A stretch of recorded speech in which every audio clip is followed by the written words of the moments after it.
Shalom saudara-saudara yang dikasihi Tuhan Yesus Kristus. Selamat pagi, salam sejahtera buat saudara semua dimanapun saudara berada. Damai dan sukacita oleh Roh Kudus melimpah senantiasa dalam hati dan kehidupan saudara semua. Ayat renungan kita pagi ini terdapat di dalam Injil Yohanes pasal 19 ayat yang ke-18. Tertulis demikian, "Dan di situ ia disalibkan mereka, dan bersama-sama dengan dia disalibkan juga dua orang lain, sebelah menyebelah, Yesus di tengah-tengah." Saudara yang dikasihi Tuhan, ketika Yesus disalibkan, ada dua orang lain yang juga disalibkan sebelah menyebelah dengannya. Hal ini bukanlah suatu kebetulan, namun sesuai dengan nubuatan Nabi Yesaya. Kedua orang yang disalibkan itu adalah penjahat. Berbeda dengan kedua penjahat itu yang dihukum dan disalibkan karena kejahatan mereka. Yesus disalibkan tanpa adanya tindakan kejahatan yang ia lakukan. Ia tidak pantas disalibkan, tapi ia disalibkan karena pelanggaran kita. Dalam keadaan tidak berdaya dan bayang-bayang maut yang mendekat, dua penjahat di sebelah Tuhan Yesus ini mempunyai respon akhir yang berbeda. Yang satunya dengan sombong menghujat Yesus, sedangkan yang satunya lagi menyadari akan dosanya dan meminta tolong pada Tuhan Yesus. Dalam Lukas 23 ayat 42 dan 43 tertulis, "Lalu ia berkata, 'Yesus, ingatlah akan aku apabila engkau datang sebagai Raja.'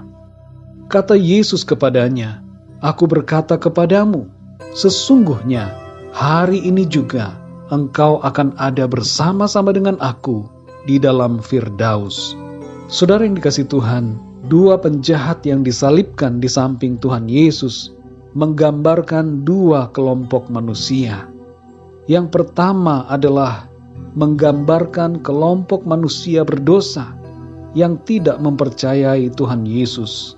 Dan yang kedua, menggambarkan kelompok manusia berdosa yang mempercayai Tuhan Yesus. Kedua kelompok manusia ini sama-sama berdosa. Perbedaannya hanya pada beriman dan tidak beriman kepada Kristus. Di dunia ini, saudara, hanya ada dua tipe manusia, yaitu yang percaya kepada Tuhan Yesus dan yang tidak percaya kepadanya. Sedangkan dari segi dosa, semuanya sama. Tidak ada yang tidak berdosa. Semua manusia telah berdosa dan telah kehilangan kemuliaan Tuhan. Saudara yang dikasihi Tuhan, oleh karena imannya kepada Tuhan Yesus, penjahat yang meminta tolong pada Tuhan diselamatkan dan dibawa masuk ke dalam Firdaus. Sedangkan penjahat yang kedua yang tidak beriman tidak mengalami anugerah keselamatan dan ia mengalami kebinasaan. Saudara yang terkasih, kita semua adalah orang-orang yang berdosa yang akan mengalami maut dan kebinasaan. Tapi ada hal yang bisa membuat kita diselamatkan, yaitu iman kepada anugerah Allah di dalam Tuhan Yesus Kristus. Maukah saudara percaya kepada Tuhan Yesus? Dia adalah juru selamat, dia adalah Tuhan dan Raja atas segala-galanya. Kalau saudara mau percaya kepada Tuhan Yesus, saat ini juga, mari ikuti doa saya. Tuhan Yesus, aku percaya Engkau adalah Tuhan, Allah pencipta segala sesuatu. Engkau telah datang sebagai manusia, mati disalibkan untuk penebusan dosa-dosa manusia. Dan Engkau telah bangkit pada hari yang ketiga, naik ke sorga, dan memerintah atas segalanya, serta akan kembali di akhir zaman. Aku percaya dan menerima Engkau, Tuhan Yesus, sebagai Tuhan dan Juru Selamatku secara pribadi. Masuklah dalam hatiku ya Tuhan, dan pimpinlah hidupku mulai sekarang ini. Dalam nama Tuhan Yesus aku berdoa. Amin. Bagi saudara yang telah percaya kepada Tuhan Yesus, tetaplah beriman dan setia sampai akhir hidup saudara di bumi ini. Saudara yang dikasihi Tuhan, renungan hari ini mengajarkan kepada kita bahwa kita semua adalah manusia-manusia yang berdosa, dan kita diselamatkan oleh anugerah Allah di dalam Kristus Yesus Tuhan kita. Mari kita berdoa untuk menutup renungan hari ini.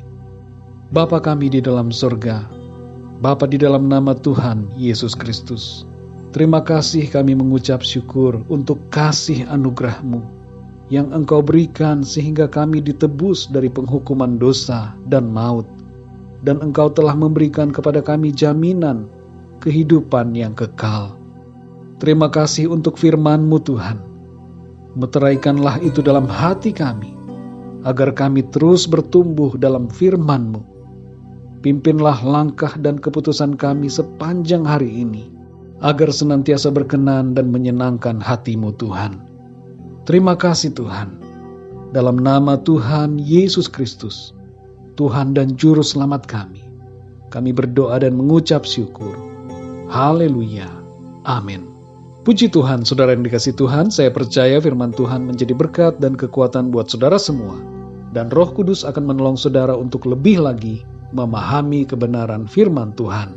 Tuhan Yesus memberkati saudara semua, sampai jumpa dalam renungan yang berikutnya. Haleluya.